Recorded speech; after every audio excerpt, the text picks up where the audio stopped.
Welcome back to another episode of 5 Drinks Through Midnight, Quarantine Edition. Hope everybody's staying healthy and safe. Today we're talking to Barry Chandler, founder of Stories and Sips. But before we do, don't forget to like and subscribe. Thanks!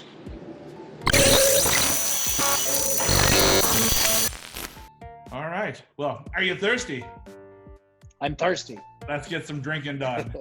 Let's do it. All right. Barry Chandler, thanks for joining us. 5 Drinks Through Midnight, 5 questions, 5 drinks, or midnight, whatever comes first. Thanks for joining us. What are we drinking? Let's start with some Jameson Black Barrel. Oh, perfect. Beautiful sound. You know, Black Barrel is a really interesting whiskey, and I didn't know this about it till last year, but this is a blended whiskey in a way that's not normal for Irish whiskey. This is only barley. There's no grain in this at all. Oh, so really? It's a blended whiskey made with pot still, so barley, malted and unmalted barley, but then they put a portion of barley through the column still, just like they would with the grain. Okay. So they make a sweet spirit using barley that goes once a year. They make a batch of it, and it goes through the column still, and then they blend that column still barley new make with the pot still to blend this. So it's actually the most Irish of any whiskey to come out of Middleton that is a blend, because there's only Irish ingredients in there. There's no French or Spanish maize at all in it. Wow. Well, it's one of my favorite Jamesons. So like that's it's just a good sipper. Like that's just really, it's so nice. It is so nice. Yeah, it's a great one. It got me into Irish whiskey, really. Yeah. Cheers, my friend. Sláinte, cheers. All right. So question 1. How does a guy from Cork end up teaching Americans about Irish whiskey in Ohio?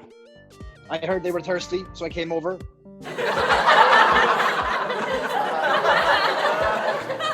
I've been in America now for 13, 14 years, and I have fallen into helping Americans understand about the people and the places and the passion behind Irish whiskey.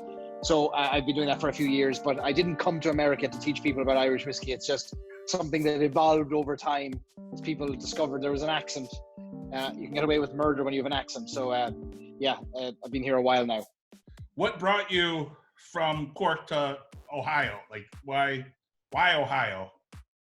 I had a small software business in Ireland that worked with bars and restaurants and hotels. And I grew that from Ireland to the United Kingdom and then eventually to the United States. And I had friends in Ohio who reckoned that would be a good base. And so I expanded to the US in Ohio and spent probably 7 years in Ohio with that business. And then eventually moved out to California for a few years. One of my biggest customers ended up taking over that business. And so I moved out to California for a few years with it. And then eventually back to Ohio. And my wife is from Ohio. And so we spent a little bit of time there, and then we came back out to California again a few months ago, and we're in California currently. Excellent. Well, cheers to that. Cheers. Well, there you go. That's question 1. That's it. That's so much. Easy as that. It's so easy. Didn't even get to barely sip on my whiskey on that one. Jeez. It's going to be quick. All right. So question 2. What are we drinking? While we move on to here, why don't we move on to Jameson 18-year-old? All right. Cracking mine open, especially for you. So. Nice. Hang on, I gotta. Well, cheers on to question 2. Sláinte. All right. So, question 2. Being the host of Stories and Sips and now your Friday night lock-in, what kind of is the end goal for Stories and Sips? Like, what do you want it to do or be? Because I have some ideas, but I'm more curious to see, like... Really interested to hear your ideas, so we're going to come back to that. I mean, there was no plan when I started Stories and Sips beyond there are questions being asked about Irish whiskey from people, and I'm enjoying finding the answers to them. So I used to do fundraising tastings in Ohio started in 2016 to raise money for cancer research, and I had no clue about anything to do with Irish whiskey. I just liked the colors on the labels, and I thought, oh, that's a nice one, let's buy this one. and then I would serve it up at a whiskey tasting, having done some research on what was in the bottle, but then maybe just telling the stories, having no technical knowledge whatsoever. And it turned out that people enjoyed the stories, and then they asked me questions about the whiskey, and I had no clue. I couldn't answer them. So I decided to research the answers, and then I started putting the answers on videos and sending them to people.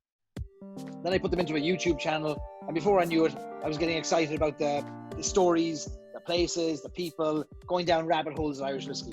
And it just grew from there into more live tastings, and then a more regular kind of video series, and now a podcast, and now the Friday night lock-in live stream we do every Friday night. The goal, it's a good question. I think that what has started to evolve is that I've become maybe a middleman between some of the smaller Irish whiskey brands and the larger ones in Ireland, and the people in America who have questions and are interested and have Irish heritage and don't know where to get their information. And they're turning up to my podcast and the live stream, and they've got questions, and they're excited, and they're sharing what they've bought, and they're asking questions. So I think over time it's going to grow into, I think we're going to do more experiences. I'm going to find ways to help Irish whiskey brands connect in a meaningful way with Americans who are interested in Irish whiskey. That's what's going to happen. And how that forms or how that takes shape, we're still, we'll learn as we go. Excellent. Well, I mean, I think that's where, I think you kind of said it, but like, yeah, for me, I think you need to become like that little man that just pops up in all the sci-fi movies of like, you are like a hologram of yourself that you just pop out and be like, what would you like to know about Irish whiskey today? And Right. just be like, there you go. You just put it in, and like you become that like TripAdvisor kind of thing. Because I know that we've talked about this before, but also just like the ability to like, we've talked about going to the Middleton distillery quite a bit. So like even just being able to go, like us going and drinking at that distillery. Absolutely. I think that's on the cards. I think the trips, we have the stories with the podcast, we have the sips with the live stream. The next is trips. Yeah. And when the world opens up again, we'll definitely find ways to bring people to the big distilleries in Ireland, the smaller distilleries, the smaller brands, the bonders, the bottlers, the pubs, and get people to really fall in love with Ireland and the whiskies and the people. Yeah, absolutely. That would be the goal. Yeah, and I think that you becoming that person of note, I think really does, work. I know you have your love for your Redbreast and all those other things, but like, again, you're not getting paid by them, so therefore you can go ahead and be a little bit more open and honest with people. And I think that's actually a really great thing or at least, I think that's why like the Friday night lock-ins become so successful, is that like you're just, a man of knowledge, and you're being completely honest with people and really just rocking their world on what Irish whiskey has to offer. So yeah, there's more and more interest in Irish whiskey, and I think more and more people are craving to know more than how whiskey is distilled. And I think you'd agree, when you visit one distillery, you visited many, because distillation for the most part is it's scientific. There's a process that is broadly followed. But there's so much more to whiskey than the technical aspects or even the liquid in the glass, I'm convinced. I think that whiskey is a connector, and it's a conversation starter. And when you bring people together with a common interest and a love and a passion, amazing things happen. And we formed our friendship over whiskey. Yep. And you've had many other friendships, as have I, because of a demonstrated love for the whiskey and for the stories behind it. So that's the beauty. All right, so should we move on to question 3, drink 3? All right, let's do it. All right, what do we got next? We're going to move on to Powers John's Lane. Excellent, I got that one as well. I got my Powers glass for my John's Lane. Yeah, I want one of those. It's a nice one, nice heavy glass. I like the stamp, like the butt of the glass is just very, very nice. It is nice. That. But, all right, cheers, my friend. Launch it. All right. So I know that you met your wonderful wife at a tasting. What's one of the weirdest things that's happened to you during a tasting? A boat sank.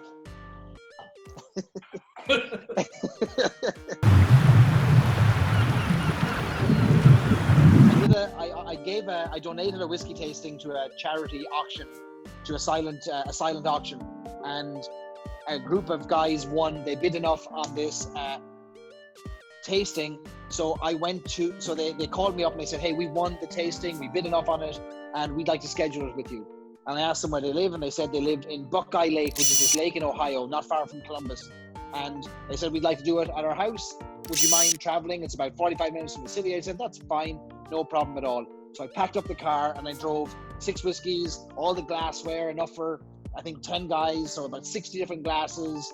I brought a TV because I had a whole interactive experience I was going to do with them. And I got to the house, and there's this beautiful home on the lake. And I got out of my car and I looked at this lake and I thought, oh, wow, this is beautiful. And the guy came out to meet me, and I just joked with him. I said, why don't we should do the tasting down there on one of those boats. I just pointed to a boat, and he said, we can do that. I said, no, I'm just joking. And he said, no, we can do it on the boat. And I said, well, I've actually got 6 glasses for everybody. I need somewhere to set them up. I've got tasting mats. I've got a TV. He said, and he just looked at the back of the car and he said, could you do it with a red Solo cup? I said, I could, I suppose. It's up to you. It's your tasting. And he said, yeah. He said, so it was one of those pontoon boats, the flat bottom boats. Yeah. And so he said, yeah, we don't need all your glassware. Just bring the 6 bottles of whiskey. We'll do it in the boat. So we walked down to this pontoon boat, and it was just me and him. And we got to the boat, and I had just one box, 6 bottles of whiskey in there. And he brought out this sleeve of red Solo cups.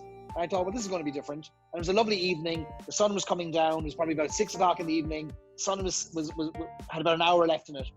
And I said, well, where's the rest of the guys? He said, they'll be here now in a minute. So I sit in the boat, and next thing I hear some voices. And these 10 guys in total come out of the house. Big guys, muscular, like quarterback dudes, tall, 6'2", I'd say. And they all come down to this pontoon boat. And I'm looking at all these guys going, how are we all going to fit in this boat? And the guy who won the tasting said, it'll be no problem. Come on, we'll get in. We'll balance the weight. We'll distribute the weight around the boat. And I thought, oh my God. So we get into this boat anyway, and we're all sitting in there, and we're probably, the base of the boat is probably, the floor of the boat is probably an inch above the water. And we leave the dock at like 2 miles an hour. And he said, we got to go slowly because we're not allowed to have any wake in the lake. So we're going nice and slowly, and there's cops that are going around the lake to monitor. You're not supposed to have any alcohol in the lake. And I asked him, well, where are we going to go if we're not allowed to drink? He said, well, I know a little cove that if we tuck in there, nobody will see us. So we motor on 2-3 miles an hour, nice and slow. And then the guy spots the cove. So even though we're going slowly, he has to slow the boat down to turn. So he slows down from 2 or 3 miles an hour. And of course, the weight of everybody in the boat, when he slows down, pushes the front of the boat into the water, and it fills up with water, and it starts sinking. And the guys are jumping up on the side of the boat, and whiskey is floating on the water now. And I'm like, oh my God, what's going to happen? And he said, don't worry, we're only in about 2 or 3 feet of water. And I said, but that's not the point, is that we're sinking. So the boat fills up with water anyway, and there's guys now hanging off the side of it. Eventually, we managed to get the boat. It got some of the water out, and we had to go back. We went back to the shore, and we managed to do the tasting on the deck beside the house. But it was one of those moments where, like, I had spent 4 years working on cruise ships, and I thought, I can't have gone around the world a couple of times only to drown in 2 feet of water in Buckeye Lake in Ohio doing a whiskey tasting. So that was the craziest thing to ever happen in a tasting. That is amazing. That is like the best story. I thought that's the end of us now, but like all the labels, the bottles were soaking, and I was like gathering floating bottles from the base of the boat. The things you do for Irish whiskey. Oh, well, cheers to that one. Cheers to that. We survived it. Yeah. All right. So on to question 4. What are we drinking? We're drinking Redbreast 12-year-old. Excellent. Fucking favorite. Love it. Cheers. Ding. All right. So question 4. What's the most anxious spirit that you're looking forward to in 2020? The spirit I'm looking forward to most in 2020. That's a great question. I'm looking forward to seeing what comes out of the Middleton Distillery, because I know they've got some tricks up their sleeve, and I know that we're going to get some US only releases of certain things, which I'm excited about. I don't have any details of them, except that I know that there's a thing that's going to happen. and I hear rumors of things that are coming, like a blue spot from Mitchell and Sons, and I'm also very excited for what's coming out of Waterford Distillery. And anybody who asks me what I'm excited about most, I normally include Waterford because of the intensely insane approach to whiskey distillation and fermentation and maturation that is ridiculously expensive, that takes far longer than it should, and it all shows in a remarkable spirit that comes out the other end. I'm really excited for Waterford. Really, really excited. Excellent. Yeah, they're doing such amazing things there. It's going to change whiskey. It's going to change Irish whiskey. I guarantee it. And you had a great tour, right? Like you did a whole episode on that, right? Like I did. Yeah, I spent 7 hours there. I thought it was going to be an hour-long tour, but I sat down and Ned Gahan, the head distiller, sat down and he said, so over the next 6 or 7 hours, we're going to do... I said, whoa, 6 or 7 hours? I have to be in another city this evening. And he said, not today, you won't. So we spent the whole afternoon. They were very generous in their time and their spirit and spirits, and they showed me the workings. And I guarantee that in the 7 hours I was there, I only scratched the surface of the detail that they're going into there. I only scratched the surface. Just the data collection, the taking 3 or 4 big steps of distilling and turning them into 100 steps because they believe it's the right thing to do. Amazing, really just mind-boggling. And I went in there skeptical, and I'm skeptical at baseline, but I had somewhat of an open mind. But they immediately convinced me to their approach. Love it. Very nice. And they're the ones that are really kind of pushing the terroir, if you will, of everything, right? Like they believe in terroir. Like they talk about 3 T's: terroir, traceability, and transparency. That the ground that the barley grows in, the geography, the gradient of the land, all of that affects the barley, and 2 fields will not be the same, even if it's the same style of barley that's grown. Traceability, they want everyone to know where their barley comes from, not just Ireland, but to the farm. And then transparency, they want everybody to know every step of the way what's happening, how it's happened, when it's happened, to what extent it's happened, and all of that is available. So it's like this open book where anybody can look in at any time and see from the moment a crop was sown all the way through to it being in the glass. You can get a snapshot of that entire life cycle of the ingredients, which is remarkable. That's amazing. And is there a time, do you know, like when it will be released, or is it still one of those things that they were due to release in April, and that unfortunately was put on hold with our current global pandemic. September is the next thing we're hearing. The hope is that in September they'll be able to bring people down to the distillery and release their first whiskies. And the good news is we're going to see it here in the United States. It's coming over here as well. So that's nice. Good for us. That's awesome. All right, I'm excited about that. I will add that to the list. All right. Well, we're down to our last question. So should we move on to our next drink? Let's do it. I'm assuming it can only be that one left. So there's only one drop left, and that's Redbreast 27-year-old. There it is.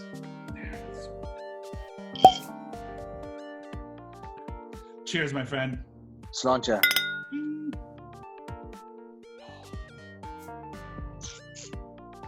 Oh, it's amazing. It's so amazing. That's so good.